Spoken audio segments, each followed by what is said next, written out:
If you look at the landscape of Indian cinema right now, it's basically Aditya Dhar's world and we are all just living in it. Back in 2019, this guy took his debut project, Uri the Surgical Strike, and completely redefined what a modern Indian war film could look like. Fast forward to right now and he has done it again. With Dhurandhar Part 1 and Part 2, he didn't just make a blockbuster, he practically finished the spy genre as we know it. अगर तुम लोगों के पटाखे खत्म हो गए तो मैं धमाका शुरू करूं. So the $1,000,000 question, or rather the 1,000 crore question, is what exactly does a director do after achieving that kind of historic genre-defining success? Get ready! If you look at the internet right now, the demand is pretty clear. A huge chunk of the audience is practically begging for Dhurandhar Part 3. People want to stay in that world and they want more of that universe. On the other hand, there's the immortal Ashwathama, which has been Dhar's ultimate passion project for years. It got shelved back in the day because the budget was just too massive and risky. But after the insane box office run of Dhurandhar, funding is the last thing he has to worry about. A lot of people are fully expecting him to finally greenlight that grand epic. But if the latest industry reports and whispers are actually true, Aditya Dhar is gearing up for something entirely different. He is reportedly hitting pause on Dhurandhar, putting a pin in Ashwathama and teaming up with Ranveer Singh once again for a massive, grand-scale period drama set in ancient India. Specifically a film exploring the rise of the Maurya Empire and the legacy of Chandragupta Maurya.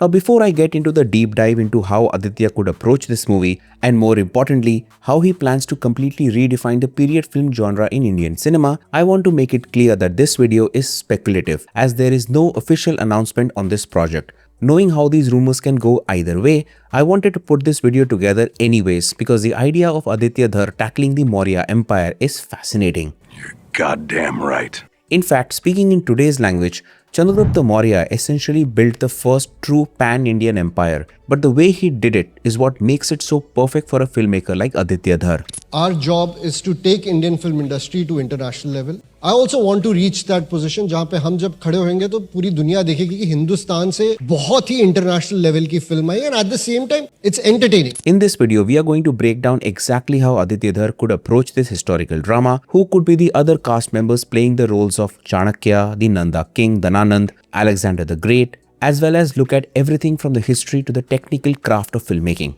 But before we can even talk about how this movie might look, we need to gather some context on the subject he will be dealing with, because the history of Chandragupta Maurya is far more thrilling than any fiction a screenwriter could invent. Let's travel back to roughly 321 BC. India as we know it didn't exist. It was basically a giant puzzle of divided kingdoms and territories, and the biggest, meanest piece of that puzzle was the Nanda Dynasty. These guys were insanely wealthy and their army was so massive that when Alexander the Great's forces reached India, they literally took one look at the Nanda army and said, "Nope, we are turning around."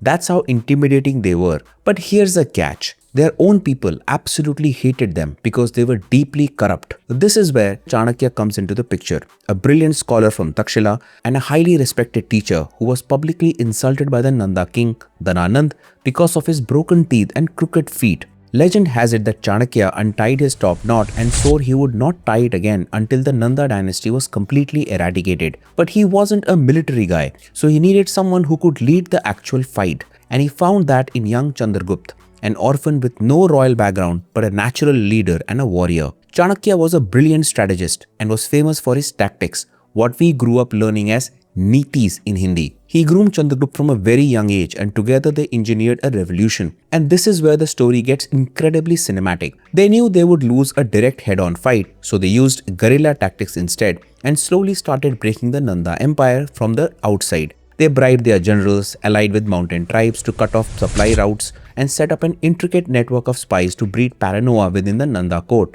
But taking over the throne wasn't the end of it. Right around this time, Alexander the Great died and one of his top generals, Seleucus, tried to take back the Indian territories. He marched his Greek army to the border, probably expecting the same divided kingdoms Alexander had seen before.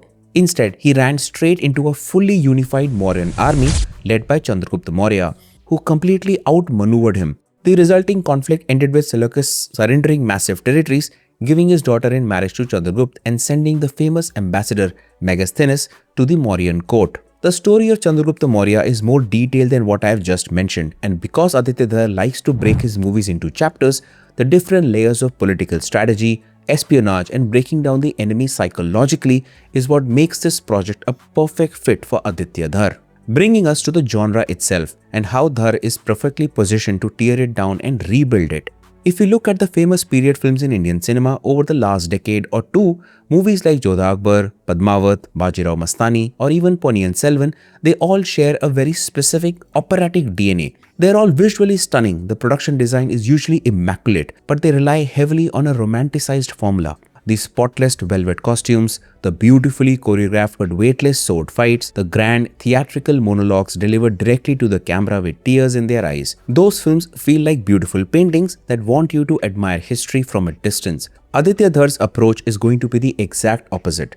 Back in 2019, he took his debut project Uri the Surgical Strike and completely redefined what a modern Indian war film could look like. He stripped away the usual loud melodrama that we had been force-fed for decades. He brought in a crazy level of tactical authenticity, a deep understanding of actual military protocol, and gave us a tight, gripping cinematic experience that we hadn't really seen before. Then with Dhurandhar, he didn't just make a blockbuster, he practically finished the spy genre by building this massive, gritty, politically complex espionage world that shattered box office records and showed everyone else exactly how a large-scale thriller is supposed to be executed. In simpler words, he is the ultimate disruptor of the formula. So naturally, he doesn't want you to just watch the history. He wants you to feel the dirt, the exhaustion, and the absolute sheer terror of ancient warfare. If Dhar is making a period film, you can expect the tactical realism of Uri applied to the year 200 BC. You will see the gritty espionage elements of Dhurandhar, similar to how he built the character of Hamza taking over the throne of Layari and eventually Karachi.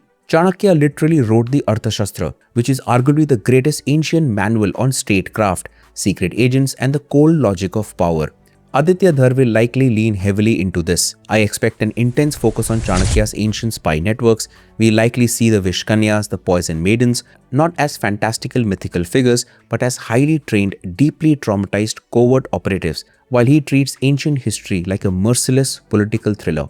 Bringing us to the casting, because like we saw how the cast of Dhurandhar was set up, the right choices for the right characters could make this project truly legendary. One thing we know for a fact about Aditya Dhar is that he is incredibly loyal to his actors. When he finds someone who understands his vision, who can handle the physical and mental prep he demands, he holds on to them. Train with soldiers over there, physical training with all the other actors. So out of 24 hours in a day, he was either working out or preparing for 18 hours. So assuming he pulls from his existing cinematic universe, the casting possibilities are insane. We already know Ranveer Singh is rumored for the lead role of Chandragupta, and frankly, it is a perfect casting. We all know Ranveer has the energy. We have seen him play characters in period dramas like Bajirao Mastani and Padmavat. But those were highly stylized, theatrical performances. After watching him absolutely shatter records as a brooding, complex undercover agent in Dhurandhar, we know he has evolved. Dhar pulled a remarkably restrained, deeply internal performance out of him. There is no doubt Ranveer has the emotional weight to play a young, hungry, and eventually burdened Chandragupta. Imagine a performance that combines the feral intensity of Khilji with the cold, calculated discipline of his Dhurandhar character. That is a terrifyingly compelling protagonist. But who might play Chanakya? This is arguably the most important role in the film. Chanakya is the ultimate puppet master. The standard Indian cinema trope for ancient sages is to cast an older actor, give them a booming voice, and have them yell profound things while looking angry. That will not work here. I feel R. Madhavan could be the perfect choice. Think about his calm, calculating, and chillingly intelligent performance in Dhurandhar, the charioteer of Karma who is calling the shots as Ajay Sanyal. Another candidate for Chanakya could be Akshay Khanna. He too breathes a calming charm which can calculate and call the shots. Both these actors command the screen by speaking softly and project an aura of a man who knew every secret in the room. Either one of them could be the perfect Chanakya, a quiet, terrifying genius who views human beings as pieces on a chessboard, willing to sacrifice anything for a unified India. When it comes to the villains like the corrupt Nanda king or the Greek generals, you need actors with massive screen presence. You need guys who can intimidate you just by standing there. Sanjay Dutt or Arjun Rampal could be potential candidates ready to bring that exact same overwhelming threat level they brought to Dhurandhar. Yami Gautam could step into the role of a deadly strategist or a Vish Kanya handler, adding a grounded layer to this political chess game. Mohit Raina, who played a small role in Uri the Surgical Strike, could play a bigger part in this movie. Actors like Rakesh Bedi, who have been in every Dhar film, could play a key role as a member of the Nanda court or one of the members of the mountain tribes who helps Chanakya and Chandragupta. Now, I must admit my picks are coming from recent memories. Forgive me for the bias and let me know in the comments who you think would be the perfect choice for these roles. Moving on to the technical craft. Just like actors, Dhar prefers keeping his core technical team intact. This project is going to be a massive challenge for them because tackling a historical genre means throwing out their usual playbook. Capturing the ancient world is a whole different beast. How do you light massive ancient palaces in Patliputra without making it look like a brightly lit television set? You have to rely on firelight, torches and harsh natural sunlight. Vikash Naulaka could likely be the cinematographer. Having previously been with Aditya on Dhurandhar, he will have to find a way to make the past look dangerously real, pushing digital sensors to capture deep shadows and the sheer scale of the Mauryan formations. Shashwat Sachdev will undoubtedly be the music director, who has historically given us a range of music. But translating that to 300 BC would mean he can't just use modern synths. Imagine a lot of ancient Indian folk instruments, massive war drums and guttural chants mixed together in his aggressive pulse-pounding style. The editor Shivkumar V. Panikar will have the massive task of taking a sprawling, decades-long story and giving it the relentless pacing of a modern thriller. Historical films usually suffer from pacing issues because they linger too long on the grandeur. Panikar's job will be to mercilessly cut the fat to ensure the engagement remains intact. Coming to the action, which in my opinion, Dhar's teams absolutely nails. We have seen it in Uri and we felt it in Dhurandhar.